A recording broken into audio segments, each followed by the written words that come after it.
আমাদেরকে গায়ে জল কামান মারছে, টিয়ার সেল মারছে, লাঠি চার্জ করছে। আমরা কোনো আন্দোলন নিয়ে আসিনি, আমরা শান্তিপূর্ণ আমাদের একটা যৌক্তিক দাবি নিয়ে আসছিলাম যে আমাদের ইউনিট সরকার বারবার বলছে, 2 বা 3 বার আশ্বাস দিয়ে বাড়ি পাঠাইছে, আপনারা স্ব প্রতিষ্ঠানে ফিরে যান, আপনাদের কারো চাকরি যাবে না। তাহলে গত ফেব্রুয়ারি মাসের 5 তারিখে আমাদের কেন চাকরি চলে, 1 তারিখে আমাদের চাকরি চলে গেল।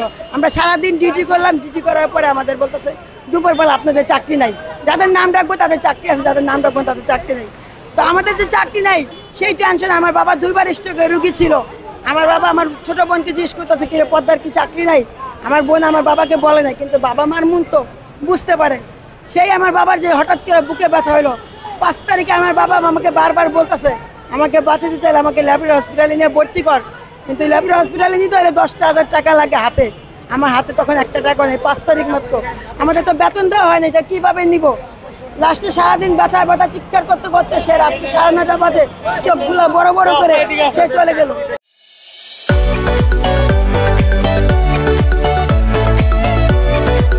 আউটসোর্সিং চাকরি, আমরা ডাক্তারদের সাথে ডিউটি করি, আমরা নার্স সিস্টারদের সাথে ডিউটি করি, আমরা টিকিট কাউন্টার ডিউটি করি, সবই সরকারি যারা কর্মচারী কর্মকর্তা আছে তারা কোনো কাজ করে না, তাদের সব কাজ আমাদের দিয়ে করায়।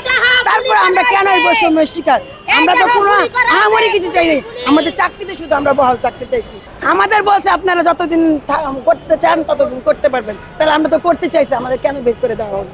আমরা যখন চাকরি নিচ্ছি তখন ঠিকাদারের অধীনে নিচ্ছি, কারণ আমাদের তো ওরকম করে বলা হয় না যে আমরা ঠিকাদার বা আমরা আমাদের চাকরি থেকে বের করে দেবো। আমাদের এরকম বলছে আপনারা যদি কোনো অকারেন্স না করেন আপনাদের চাকরি যাবে না। 26 পঙ্গু হাসপাতালে 26 তারিখে টেন্ডার জমা দিছে, আসার পথে নামছি আমরা। এই 26 তারিখে নতুন টেন্ডার হবে। আস্তে আস্তে আমাদের 2 জন কর্মী পঙ্গু হাসপাতালে গুলি খাইছে, 2 জনের পঙ্গু হাসপাতালে ইয়াতে ঢাকা মেডিকেল আছে। আমরা এখন কোথায় যাবো? আমার হচ্ছে আউসিং করি, আমি আউসিং করি, আমি এসে স্টেশন বেহারা পথে চলি, স্টেশন বেহারা টলি বয় ইমার্জেন্সিতে আছি আমি। পথে দেয় আমাদের চাইছে কি 1.5 লাখ টাকা চাইছে, 1.5 লাখ টাকা। অ্যাপার্টমেন্ট লেটারে চুক্তি নেই, আমরা দেখাইতে পারবো। আমাদের অ্যাপার্টমেন্ট লেটারে সুন্দর মতো লেখা আছে আমাদের বেতনে অমুক তারিখে আছে, আমরা জয়েন করছি। আমরা চাইতেছি আমরা নিজ নিজ প্রতিষ্ঠানে চাকরি হইতে। তারপরে বয়স ভিত্তি নিয়ে ওনারা সরকারি করে বা মাস্টার রুলে দেখ, যেটা সরকারের বিধান নীতি আছে। আমরা তো বলতেছি না নতুন ঠিকাদার দিয়ে দরকার কি আমাদের। আমরা বিভিন্ন প্রতিষ্ঠানের, কেউ সচিবালয়, কেউ আইন মন্ত্রণালয়, কেউ হসপিটাল, কেউ বিভিন্ন প্রতিষ্ঠানে আছে। আমরা এই যে পেটের দায়ে আইছি, পেটের দায়ে যে চাকরি যাইব গা 2 দিন পর, অনেক জায়গায় গেছে গা চাকরি যাইব। এই যে আগের সরকার গেছে গা, হে টেন্ডার নিছে, এখন নতুন সরকার আইব আবার হে টেন্ডার নিব।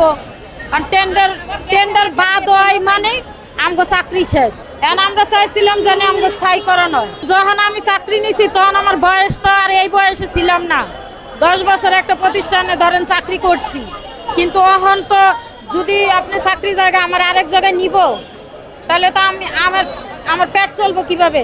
আমরা মানে তেমন চুক্তিবদ্ধি করি নাই। আমরা ডাক্তার দিল মোহাম্মদ স্যারের আন্ডারে আমরা ছিলাম, তাহলে স্যারের চাকরি চুক্তি এই কয়েকদিন আগে শেষ হয়েছে, এখন আরেক ডাইরেক্টর আছে, এখন এই টেন্ডার আর 2 মাস নাকি আছে, নতুন লোকে টেন্ডার নিব। নতুন লোকে টেন্ডার নিলে তো এই যে স্যারে যে আমাকে গরিব দুঃখী করে রাস্তাতে ঢাক দিয়ে নিয়ে চাকরি দিছে, তাহলে এগরে তার রাখবো না, আবার নতুন দল আইব, নতুন লোক আইব।